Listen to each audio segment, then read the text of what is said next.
हमारी पार्टी के लोग मेरे साथ में खड़े रहे, हमेशा मेरा साथ दिया। हमारे लोगों को इस बात का एहसास था कि हमारी बहन जी भी उनके बताए हुए रास्ते पर चल रही है, उनके अधूरे कारवां को मंजिल तक पहुंचाने के लिए जी जान से लगी हुई है।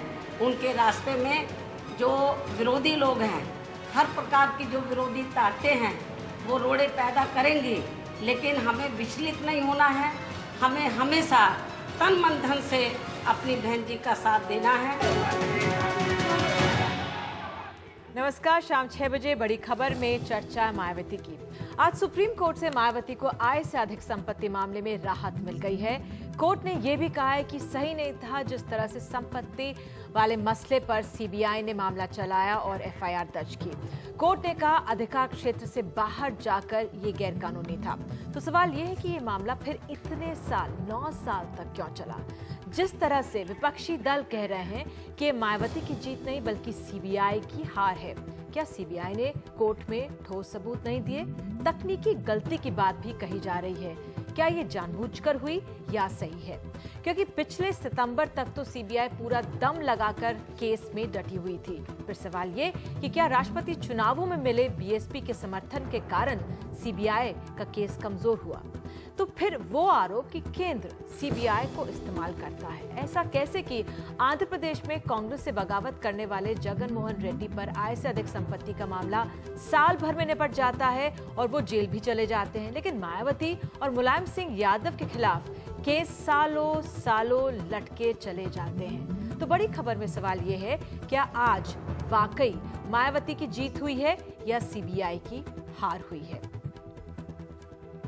आगे बढ़ने से पहले सबसे पहले आज सुप्रीम कोर्ट में क्या हुआ, आइए उस पर नजर डालते हैं।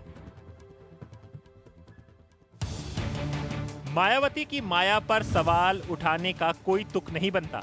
ये फैसला और किसी का नहीं, इस देश के सुप्रीम कोर्ट का है, जिसने अपने फैसले में यूपी की पूर्व मुख्यमंत्री मायावती के खिलाफ आय से ज्यादा संपत्ति के मामले को ये कहते हुए खारिज कर दिया, सीबीआई को अतिरिक्त एफआईआर दर्ज करने की जरूरत ही नहीं थी।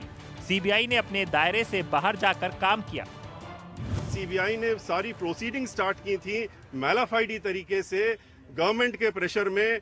तब तत्कालीन बीजेपी सरकार थी 2003 में, उसके प्रेशर में उन्होंने ये एफआईआर दर्ज की थी, जबकि माननीय सर्वोच्च न्यायालय ने कोई इस तरह का डायरेक्शन अपने ऑर्डर में नहीं दिया था। कोर्ट के इस फैसले से लखनऊ में मायावती के घर पर खुशी की लहर दौड़ गई और बहन जी की जीत की खुशी में बीएसपी कार्यकर्ताओं ने लड्डू बांटे।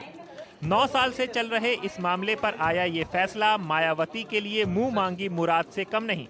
लिहाजा फैसला आने के थोड़ी देर बाद ही मायावती भी अपने वकीलों का शुक्रिया अदा करना नहीं भूली। वैसे भी यूपी चुनाव में मिली जबरदस्त हार के बाद ये माया की पहली बड़ी जीत है।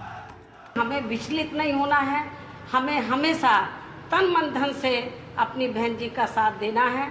हमेशा मेरा साथ दिया। सीबीआई का आरोप था कि मायावती के पास 2003 में 1 करोड़ की संपत्ति थी, जो 2007 में 50 करोड़ पहुंच गई, जबकि मायावती का कहना है कि उन्हें ये रकम पार्टी कार्यकर्ताओं की ओर से दान के तौर पर मिलती रही है। देखना होगा कि क्या सीबीआई इस मामले में पुनर्विचार याचिका कोर्ट में दायर करेगी या फिर इस मामले में एक और एफआईआर, या फिर ये मामला राजनीतिक ठंडे बस्ते में पड़ा रहेगा और ये मान लिया जाए कि मायावती को कम से कम इस मामले से तो राहत मिल ही गई।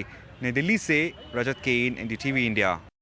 India's #1 news app just got even better.